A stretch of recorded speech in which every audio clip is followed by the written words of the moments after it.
దేశాన్ని సర్వసత్తాక సౌమ్యవాద లౌకిక ప్రజాస్వామ్య గణతంత్ర రాజ్యంగా నిర్మించుకున్నాం.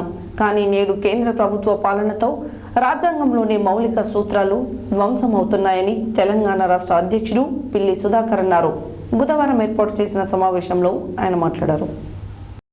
బుధవారం ఏర్పాటు చేసిన సమావేశంలో తెలంగాణ రాష్ట్ర అధ్యక్షుడు పిల్లి సుధాకర్ మాట్లాడుతూ న్యాయం, స్వేచ్ఛ, సమానత్వం, సౌభ్రతత్వాలు మూడు స్తంభాలుగా మన భారత రాజ్యాంగాన్ని బాబాసాహెబ్ అంబేద్కర్ రూపొందిస్తూ మన దేశాన్ని సర్వసత్తాక సౌమ్యవాద లౌకిక ప్రజాస్వామ్య గణతంత్ర రాజ్యాంగం నిర్మించుకున్నామన్నారు. కానీ నేడు కేంద్ర పాలన రాజ్యాంగంలోని మౌలిక సూత్రాలు అవుతున్నాయని, జీవించే హక్కు, మాట్లాడే స్వేచ్ఛ కోల్పోతున్నామని, ఈ పాలనలో ప్రజలను కులాలుగా మతాలుగా విడగొడుతూ మానవతా వారసత్వాన్ని అమలు చేస్తున్నారని తెలిపారు. ప్రభుత్వ రంగ సంస్థలకు సమాజ వనరులను, కేంద్రాలను బీజేపీ ప్రభుత్వం కార్పొరేటర్ల పరం చేస్తుందని, ప్రజాస్వామ్య వ్యవస్థలను నిర్వీర్యం చేస్తూ దేశ ఆర్థిక స్వావలంబనానికి ఎన్ఆర్సీసీఏఏ పేరుతో ఈ దేశ పౌరులలో అభద్ర భావాన్ని పెంచిందని, ప్రైవేట్ రంగంలో రిజర్వేషన్లు అమలు చేయడం లేదని, కార్మికుల హక్కులను కాలరాస్తుందని, అంబేద్కర్ స్ఫూర్తితో ప్రశ్నించేటటువంటి గొంతుకలను అణచివేస్తూ కుట్రలు పెడుతుందని, 400 సీట్లు ఇస్తే రాజ్యాంగాన్ని మారుస్తామని వరకు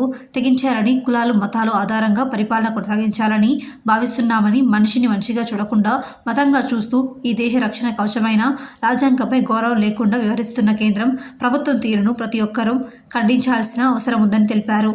ఈ కార్యక్రమంలో అశోక్ భాస్కర్, జై భీమ్ సైనిక్ దళ్ కన్వీనర్ ఆసాది పురుషోత్తం, సూర్యాపేట జిల్లా అధ్యక్షుడు భోగపతి రాజేష్, రాష్ట్ర ప్రధాన కార్యదర్శి బుట్టి సత్యనారాయణ, రాష్ట్ర ప్రధాన కార్యదర్శి వెన్నరాజు, యువత రాష్ట్ర కార్యదర్శి నాగరాజు తదితరులు పాల్గొన్నారు. కేంద్ర ప్రభుత్వ పాలన రాజ్యాంగంలోని మౌలిక సూత్రాలను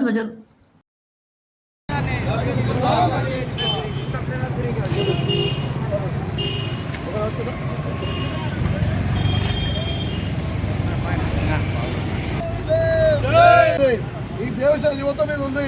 వాళ్ళందరూ ముందు రావాలి. ఇలాంటి మతం పేరుతో జరిగేటువంటి కుట్రలు, మతం పేరుతో జరిగేటువంటి పరిపాలన దాన్ని ఎండగట్టాలి. ప్రజాస్వామిక పరిపాలన జరగాలి. అన్ని మతాలను గౌరవించే విధంగా ఉండాలి. అన్ని మతాలు సమానమైన విధంగా ఉండాలి. అటువంటి పరిపాలన కొనసాగాలంటే రాజ్యాంగం క్షేమంగా ఉండాలి.